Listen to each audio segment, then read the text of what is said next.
Thank you very much for staying with us on TT India, India's Watch to the World. I'm Sakal Bhatt and you're watching the special continuous and rolling coverage tracking Prime Minister Narendra Modi's visit to New Zealand.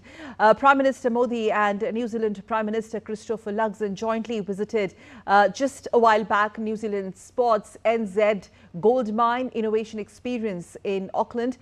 This is the venue which showcases the New Zealand's cutting-edge sports science and technology. On your screens, the two leaders interacting with some of the New Zealand's most celebrated, prolific Olympic and Paralympic athletes and exploring innovations that support elite sporting experience or performance.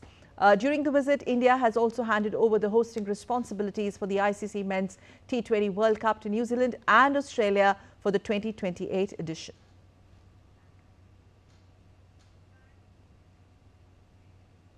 Prime Minister Narendra Modi has also underscored the importance of trust and teamwork in taking the India-New Zealand partnership to greater heights. In fact, Prime Minister used a rugby analogy during his address in Auckland. He said the two countries will move forward together with mutual confidence. जैसे rugby में team work और भरोसा जरूरी होता है, वैसे ही हम भी आपसी विश्वास के साथ आगे बढ़ेंगे। हम एक ही टीम में हैं, इसलिए टैकल केवल चुनौतियों को करेंगे।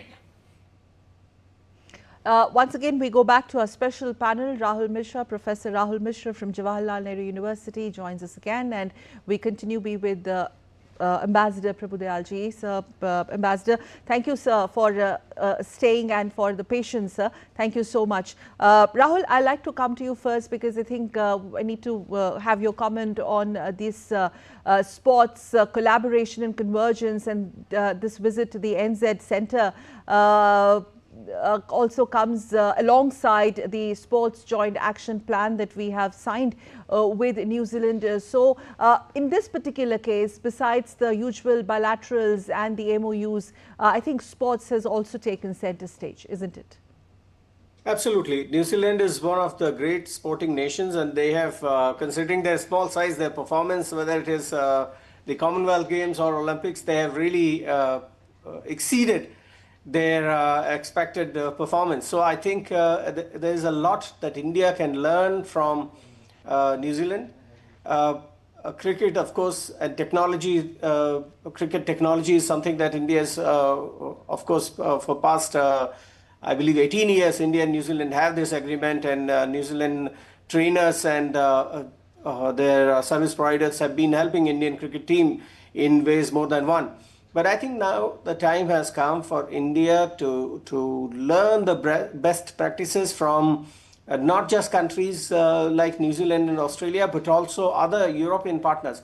So I think this is a great initiative. As India is going to host the Commonwealth Games, it is expected of Indian team to perform better, both in terms of acting as a host, but also as a team in terms of winning more medals. So I think this is a very good initiative, and this is also one area where India has been somewhat lagging in, barring a few sectors of sports. I think more or less Indian team performance is not that great, as India has become the third largest economy and the second largest standing armed forces.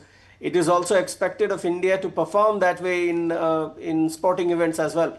Okay. So, a very good initiative. Okay. Ambassador Dayal, your take on the sports collabs, and then we will move further with the broader questions. Well, I think that India's performance in the sporting sector has been improving every year. Now, look, India is really doing extremely well in badminton. We have a pair which wins the badminton doubles championship quite regularly. Our tennis players have done well. We have done well in the Davis Cup also. Of course, cricket is the all-consuming passion. And unfortunately, hockey gets relegated, although it's our national sport. So, as Professor Mishra said, we have to make sure that there is a greater all-round focus on the development of sport in India. And certainly, the kind of interest which Prime Minister Modi is taking would be very useful in this regard. Now, let me quickly touch on three important points which you had made earlier. Firstly, as you pointed out, no Prime Minister of India has taken the sort of interest which Prime Minister Modi has done in interacting and reaching out to members of the Indian community. Yes. When you give love, you get love. Look at the sort of heroic reception which he gets wherever he visits. He is a rock star, as the distinguished guest, who's the president of the India-New Zealand Economic Council, Mr. Kaushal, mentioned. Secondly, as Mr. Kaushal said, a high-level visit like that of the Prime Minister unlocks a lot of opportunities. I've seen that we struggle for years and years at the bureaucratic level, but then a high-level visit changes everything. So, Prime Minister, by his visits to different countries, has been unlocking opportunities for India. And the third, as you mentioned, the Indian community. The Indian community overseas acts as a bridge of friendship between the place where they live and India. You know, you can take an Indian out of India, you can't take India out of an Indian. And that love for India is what promotes the role of the Indian community as a bridge of friendship. And I have seen it in evidence in a whole host of countries. And in the case of New Zealand also, this is becoming more and more evident. Unlocking opportunities, that part, and I'm natural question that comes to my mind, and actually we haven't touched upon this one because we were focusing on the outcomes, tangible outcomes. What took us so long, Ambassador Dayal? We had to wait for 40 long years. Ask me, I was not making these decisions. These are political decisions. It's the political leaders who should have taken the initiative. And I'm glad that our Prime Minister takes the initiative to visit different countries and strengthen partnerships with those countries. You know, there was a sort of period when we had leaders who were not so keen to travel long distance, they had health issues or whatever. We have a young, dynamic Prime Minister who shows, look at the way he climbs the stairs of the aircraft. He's full of dynamism, full of energy, and that is becoming more and more evident in the relations which we have with different countries. Our foreign policy is bursting with energy, which is very, very important. Yes, certainly foreign policy is bursting with energy and independent worldview. Professor Mishra, speaking of which, India's status, what does this visit, three-nation visit, do to India's status, its caliber, its stature, the way it has, you think, raised India's profile as a swing power in the ASEAN scheme of things, then in the Indo-Pacific scheme of things? We've engaged with these two very important Western-aligned democracies, Australia and New Zealand, in the same strategic frame. We spoke about that earlier. But looking at the outcomes on the annual, what the kind of rapport that we have forged with New Zealand, and this being the first meet between the two leaders post-FTA, very, very important. Yeah, so look, there are a couple of things here which should be mentioned to give the context. India's diplomatic outreach, India's claim to global South leadership is not new. We tried doing that back in 1950s and 60s and so on, with Asian Relations Conference, with the Bandung Conference, non-alignment movement. Of course, Australia and New Zealand were not on the same page back then. But one major component missing in the 60s and 70s was that India did not have the economic heft. India was not a big economy. Our economy was more or less moribund, very inward looking. In 2026, these things have changed. India is fastest growing economy, third largest in terms of its GDP, and also very reform oriented and consistent. It is not just a huge market anymore. It is also an entrepreneurial nation which is willing to match the international standards even of the European Union. And it is opening up to the international economic system. Now, Prime Minister Modi's visit and the reception, the kind of reception he's getting in these countries is reflective of two things. Of course, India's diplomatic outreach and proactive element of Indian diplomacy is very much evident here.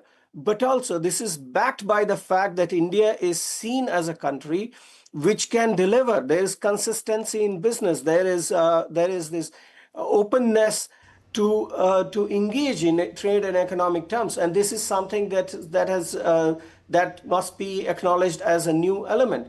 Also, in terms of its defense partnerships, India is now open to work with the friends and partner countries. It is open to new ideas.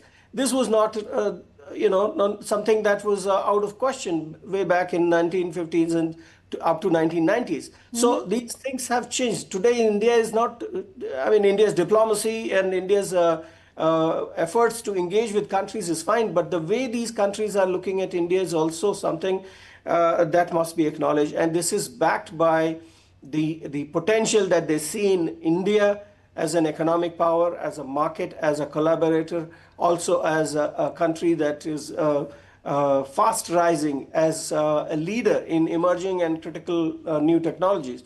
And to contextualize this further, Rahul, let's take this thought to Ambassador Dyal. Yes, it's very... If you kindly permit, I just add one point here. Sure. Please go ahead. Yes, sorry. Which, the French President Macron said, the question today is not who is going to engage India first. The question is in what ways and who will take the initiative. So if countries like France are interested in engaging India first, it is obvious that Australia, New Zealand and Indonesia would of course be jumping on this idea, and they'll take up the first available opportunity. Yes. With that, the whole transitioning into economic diplomacy, as pointed out by Rahul Mishra, Ambassador Dyal, which cannot come with the kind of economic heft we have seen in the last 10 years. We've transitioned into that zone, would you agree, under the leadership of Prime Minister Modi? In this case, if you could just contextualize for us how this has opened more space for trade, investment. Supply chain is very important and critical aspect. The disruptions in the supply chain, the way some of the countries have weaponized the whole energy apparatus. Critical minerals cooperation, we're going very strong with that, with Australia, and especially in this case, the way we have forged these terms and alliances with Australia and New Zealand. Ambassador Dyal. To deal with other nations, they always have this at the back of their mind. What do you bring to the table? Now, India today brings something which is very consequential in terms of its interaction with other countries. Firstly, India brings a huge market. Everybody is interested in the huge Indian market because of the fact that the buying power of the Indian middle class is considerable, and this attracts exporters from all across the globe. Secondly, India is becoming a very attractive investment destination. More and more foreign players have been investing in India for this particular reason. Then, because of the fact that India has a very rapidly growing industry, it needs imports, it needs raw material, it needs, for instance, critical minerals. So this particular aspect enhances the requirement in terms of our needs and therefore attracts foreign exporters. Then, of course, India has rapidly evolved into a leader in several areas, particularly high tech, and it produces high quality professionals who keep the Indian industry going. At the same time, they are also something that a whole host of other countries are interested in because they need these skilled professionals. Then, of course, India has emerged as a leader in certain areas, like, for instance, artificial intelligence. India hosted the AI summit earlier this year, and President Macron was an invitee in that. Then again, India participated, for instance, with France in the Infotech, which was held, the Innovatech, which was held in Paris, and the AI joint meeting, which we organized with France. So these are factors which highlight India's capabilities and also the attractiveness which India has for other countries. Let me just also mention that India is willing to share its expertise. For instance, in regard to digital payments, India has shared its expertise with a whole host of countries. So it's seen as a partner which will come forward and help to strengthen a country's own industrial and intelligence, for instance, base.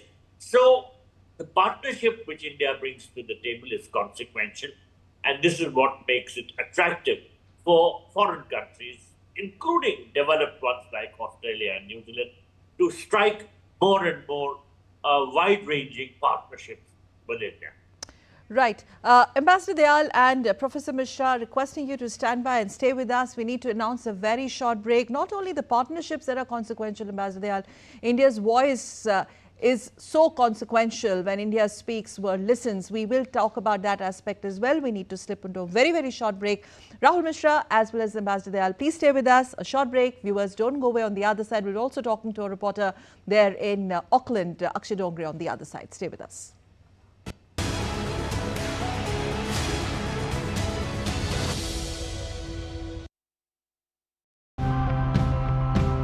Indian summer nostalgia often comes with a set of familiar objects.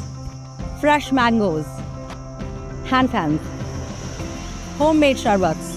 But this summer dream has now turned into a nightmare. The idea behind the work has been that can we relook at some of the traditional systems that have worked in the past. Latent heat transfer, the water is absorbing the heat, evaporating and taking the heat away instead of trying to cool the water. First, we identified the areas where the water rises the most. Then we created a map of the locality and marked safe places which people could move to during severe flooding. Many effective measures are also low cost, whether we are talking about early warning systems, community preparedness, or land use zoning and nature-based solutions. They're dramatically cheaper per life saved.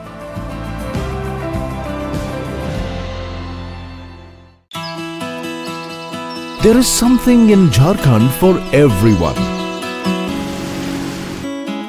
Welcome to a feast of experiences for your body and soul.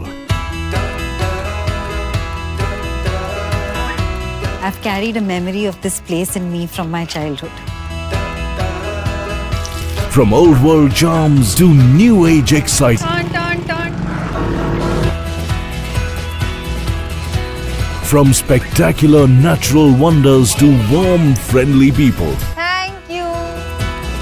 Tune into nature with dense forests and wildlife. Kangla है ना, ये normal है. जैसे ये कान खड़े कर लेंगे, aggressive हो जाएंगे, पूंछ सीधा कर लेंगे तो.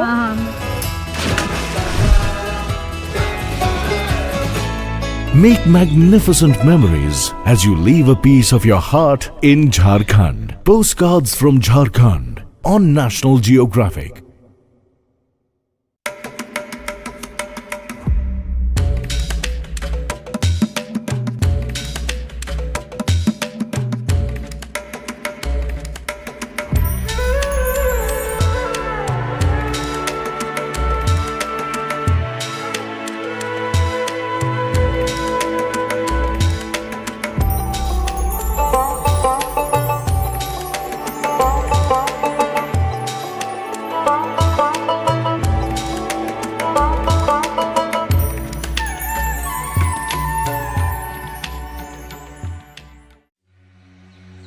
Near the heart of India, a land filled with surprises.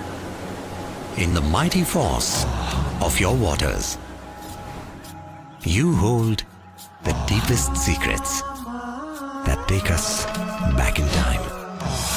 When it's said that the gods walk this land, this is where we feel the warmth of your faces. See hands that mold life. While embracing change, you grow. In you is the land that gives, creates, nurtures, grows, and builds. all in you. Come, experience Chhattisgarh.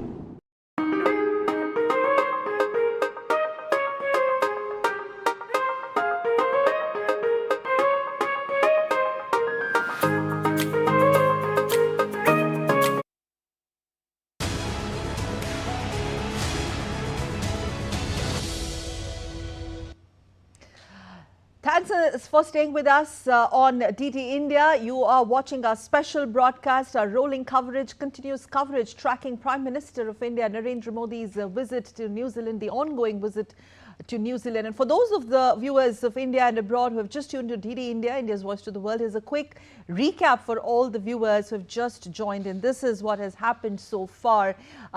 High impact visit. India and New Zealand business engagements were attended a while back by Prime Minister Narendra Modi and his counterpart Christopher Luxon. Prime Minister Narendra Modi said that India-New Zealand relations are at a turning point. In his address, Prime Minister Modi also highlighted the completion of the FTA or Free Trade Agreement negotiations in a record 9 months. Prime Minister Modi, in fact, invited New Zealand companies to explore more opportunities in India. Both countries aimed to double the bilateral trade by 2030. New Zealand has committed $20 billion over the next 15 years to participate in India's growth journey. इस वर्ष दोनों देशों के बीच 9 महीनों के record समय में free trade agreement किया है। ये आप सभी के लिए market access, investment, services, technology और टैलेंट मोबिलिटी के नए अवसर लेकर आएगा। मुझे विश्वास है कि नए जोश और उत्साह के साथ काम करते हुए हम 2030 तक द्विपक्षीय व्यापार को दोगुना बढ़ाएंगे। न्यूजीलैंड द्वारा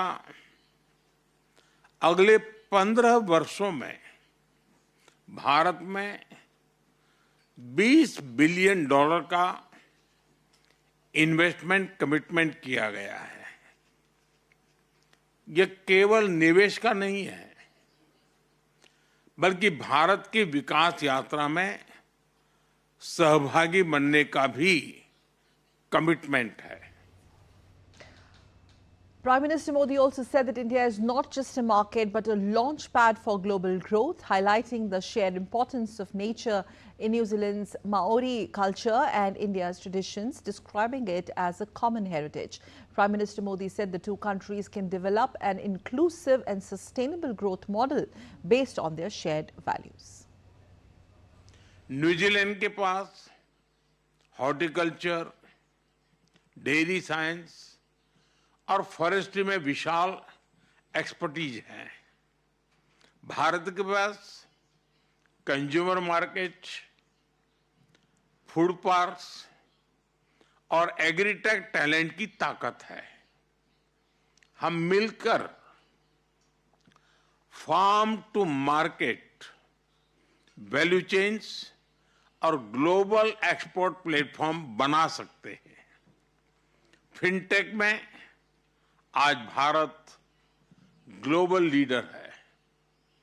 आज दुनिया की 50% real time digital payments Bharat में होती है।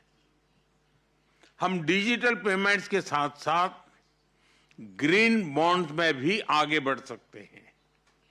हमने स्पेस सेक्टर को प्राइवेट पार्टिसिपेशन के लिए खोल दिया है। आज भारत में 400 से अधिक स्पेस स्टार्टअप्स है और अब तो एक यूनिकॉर्न भी बन गई है। दोनों देशों की कंपनियां भारत के स्पेस इकोसिस्टम के साथ मिलकर स्मॉल सैटेलाइट्स, रिमोट सेंसिंग और ओशन मॉनिटरिंग में काम कर सकते हैं।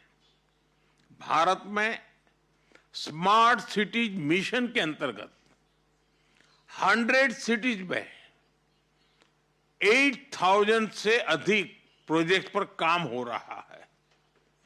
हम मिलकर urban mobility, water management, waste management जैसे क्षेत्रों में काम कर सकते हैं।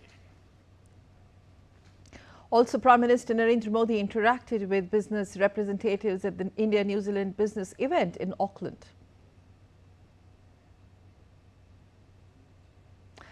New Zealand Prime Minister Christopher Luxon lauded India's economic transformation under Prime Minister Narendra Modi's leadership. Addressing business event in Auckland, Prime Minister Luxon highlighted India's rise from a low-income economy to an emerging global growth centre.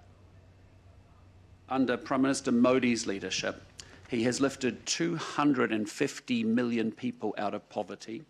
There is now 440 million people in the middle class,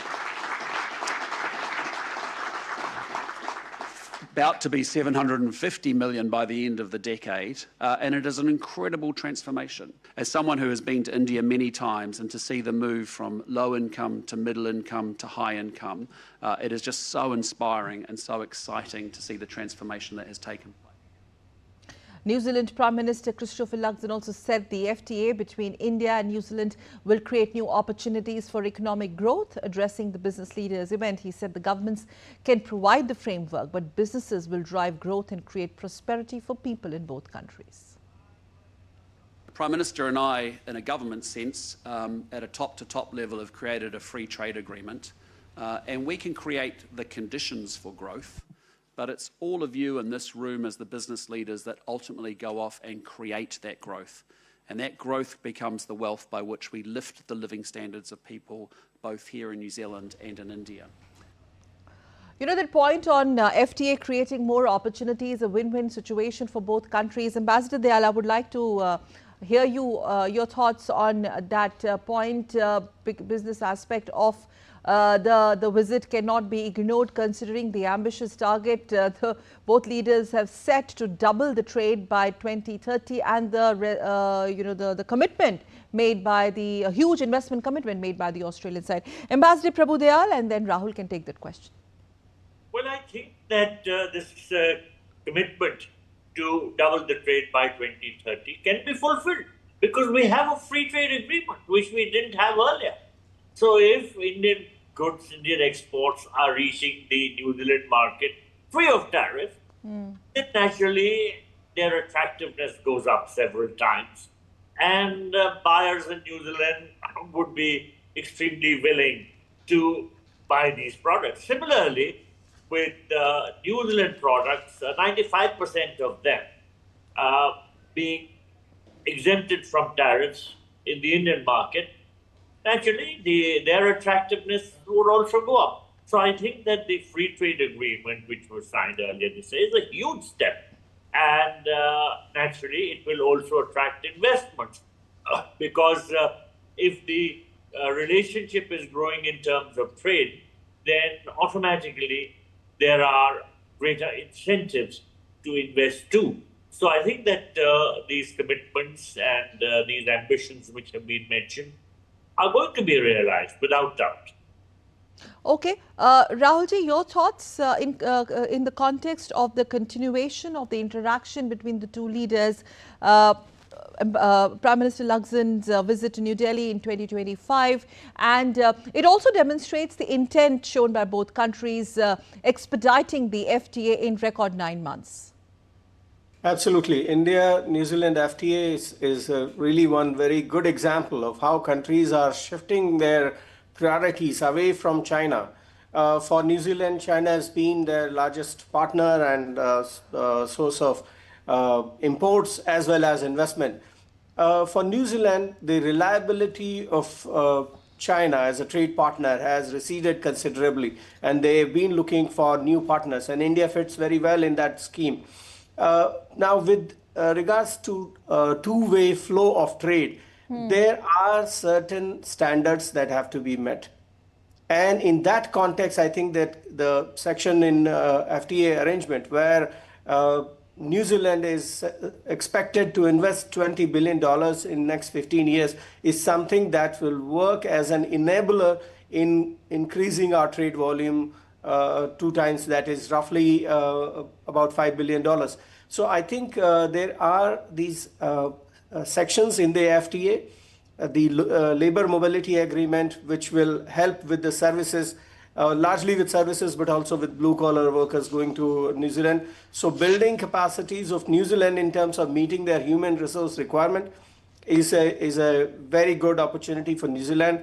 They will have access to Indian market, and as Prime Minister Luxon himself mentioned, these are investments that will lead to more tangible gains for New Zealand as a country investing in world's second largest market. So I think these are elements that have to be considered while assessing the potential of India-New Zealand trade partnership. So benefits for both sides, and it will also help India meet the international standards when we are dealing with the Europeans, with the EU in terms of implementing our FTA. These are agreements and investments that will help us in a massive way. Okay, and what does India bring for New Zealand? Just a quick perspective, Rahulji, and Ambassador Dayal can take that one also. We are different in terms of their size, the population, our capacity building, our strengths. They can leverage our strengths and so on. How do you see that aspect? Well, India is a huge market, no doubt, but we have in our Indian economy, domestic economy, we have regional disparities. We have sectors which are very advanced, services, for example, but we have manufacturing sector, agriculture sector, infrastructure, which is not really, the best in the world, right? So for New Zealand, which is a small country, and like many European countries, they believe that despite the small size of their economy and population, they've always been consistent in making sure that they are one of the best in the region, if not globally. So as an advanced economy, New Zealand would want to invest in India so that they can accrue these gains, they can benefit from investing in India. And there are sectors in which other countries perhaps do not have that kind of advantage or leverage. For New Zealand, for example, if they invest in Indian agriculture sector, in Indian sports and affiliated sectors of building stadiums and equipments and export and import of these manufactured products, I think there are a lot of possibilities for them. So for New Zealand, it is a long-term investment in Indian economy that will bring back the benefits, the gains for New Zealanders, the investors, as well as the New Zealand economy. For India, it is, of course, it will work 2 ways. It will work as a capacity builder in meeting international standards, but also in terms of help growing our economy. So it's a I don't want to use the term win-win situation because it comes with a kind of a political. But the tagline there is winning partnership. It's coined by both. Absolutely. So it's a two-way partnership, which is beneficial for both sides. Okay. Ambassador Dayal, your thoughts, leveraging each other's advantages. You know, what governments always try to do is to remove hurdles and obstacles. Now, what is being done in the context of the rapidly evolving India-New Zealand partnership is to ensure that any roadblocks which had existed, any hurdles which had been there, should be removed. And the free trade agreement has done just that. Now, thereafter, the doors are open for people who want to explore markets, for people who want to explore investment opportunities, to go ahead and do that. Now, we have just signed the FTA. It remains to be seen what additional work is going to be done on the ground to take advantage of the FTA and build the bilateral economic relationship. Now, we are living in a time when there is a lot of global uncertainty. And a lot of that has to do with the policies of President Donald Trump.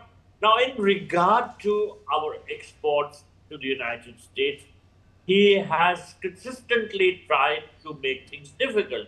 He had first put some tariffs which amounted to about 50%, but these were struck down. But still, he has enhanced the tariffs from what they used to be earlier. India, therefore, has tried to explore other markets. India has a free trade agreement with the European Union. And India is exploring how it can expand its exports to other markets. And in this particular context, the FTA with New Zealand is very important. Now, New Zealand is a very small country, just about 5.3, 5.5 million people. But as other speakers have pointed out, it has a very high per capita income. It has an affluent class, and they can import items which are made in other countries. And if there are zero tariffs, naturally, Indian exports become very attractive. So I think that the scene has been set for an enhanced economic partnership. And I think that the keenness which the business sector is showing probably is an indication of how it wants to step forward and see that the opportunities which have been made available are taken advantage of. Yes, because this was a very important aspect, the first meeting between the two leaders after the free trade agreement deal. Ambassador Dayal and Professor Mishra, we need to slip into another short break. We will continue with our special broadcast on Prime Minister Modi's New Zealand visit. Please don't go away. Viewers will be right back after a short break.